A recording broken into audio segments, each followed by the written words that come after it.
வணக்கம். என் பேர் ஆசைக்குமார். நான் கருமாத்தூர் காக்கவரம் கோயிலோட பெரிய பூசாரியா இருக்கேன். இந்த கோயில் கள்ளநாட்டுல இருக்கு.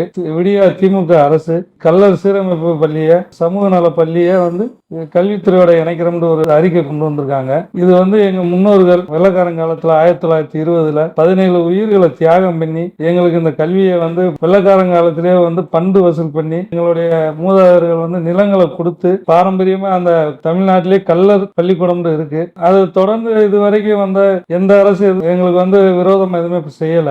சமீபமா திமுக அரசு இதை கல்வித்துறையில இணைப்போம்னு சொல்றாங்க. இதனால எங்களோட வாழ்வாதாரமே பாதிக்கும். எங்க சமுதாயத்தில் இருக்க டீச்சர்கள் குழந்தைகள் அந்த கல்வித்துறையில படிக்கிறாங்க, அவங்களுக்கு பாதிப்பா இருக்கும்.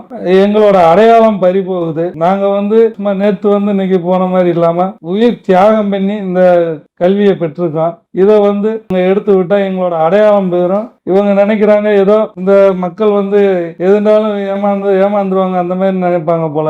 எங்க மக்கள் பொதுவா பிரமலை கலர் சமுதாய மக்கள் மிகுந்த பாசம் கொண்ட மக்கள்.